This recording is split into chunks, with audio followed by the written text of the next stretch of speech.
Hey, thanks for staying with us on the news. Now, debate over the United States intervention in Venezuela continues to generate strong reactions across the world, with diplomats and policy experts weighing its legality and wider implications. Now, here in Nigeria, those conversations are also unfolding.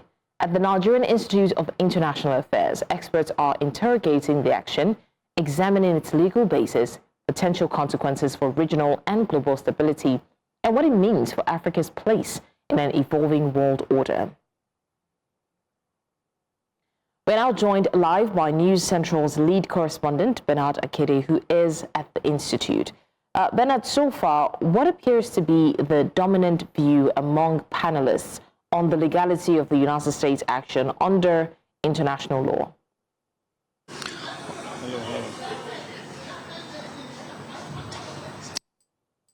I'll quickly start with this question you've asked me, and then I'll have a guest who's joining me here. The dominant conversation here, I think, is that most panelists seem to agree that, yes, there may have been some rules broken by the U.S. President Donald Trump. However, this is not the first time we've seen this. Some have even gone to call it some kind of level of imperialism. Again, it's not the first time we've seen this, and also not the first time we've seen this by the U.S. President. There's also the unanimous agreement that it could happen again. If you remember, very recently we saw this in Libya by the ousting of Muammar Gaddafi. We saw this in Iraq by the ousting of the former Iraqi President Saddam Hussein, where the U.S. even claimed that there were weapons of mass destruction that could hit Western powers in 45 minutes. If you remember, none of such weapons of mass destructions were found. But before I go further, I have Ambassador Joe Keshi, who is also a panelist here. Ambassador, please join us. Thank you so much for joining us.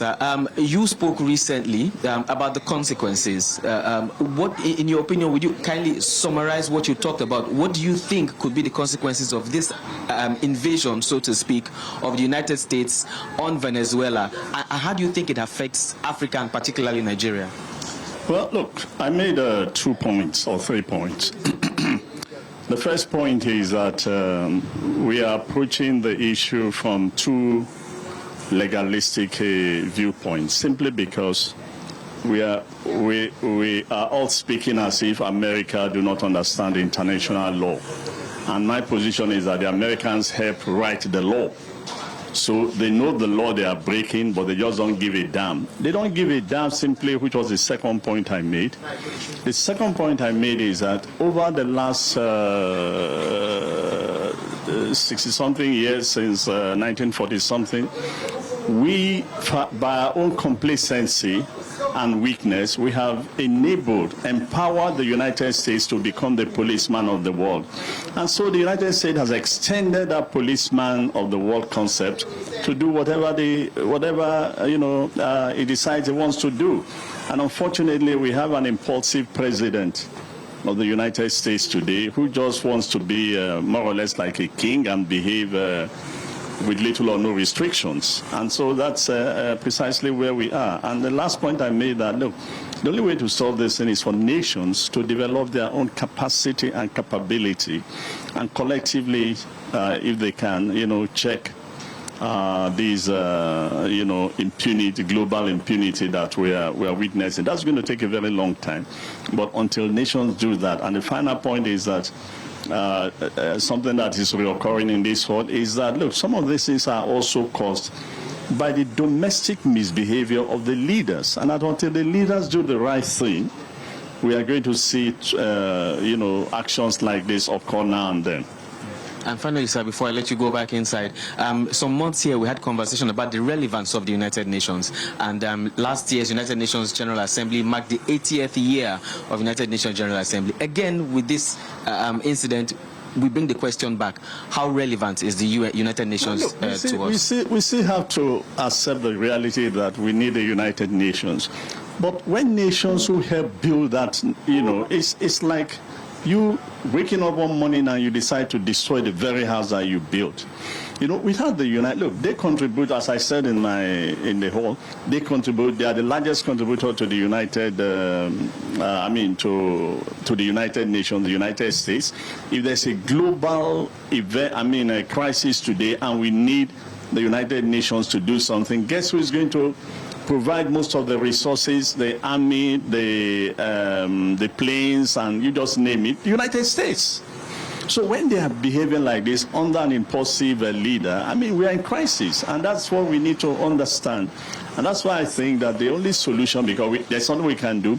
Europe has virtually, lost its own ability to checkmate the United States.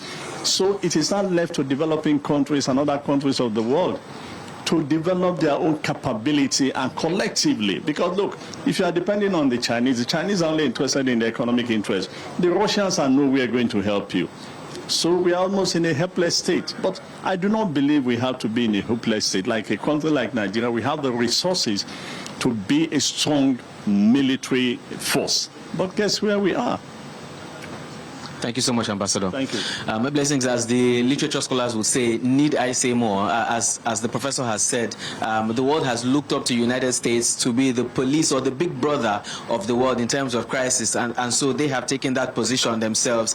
They've taken liberty to go into several countries, as has been done before and has done again now. This seems to be one of the dominant views from inside of the Nigerian Institute of International Affairs this morning.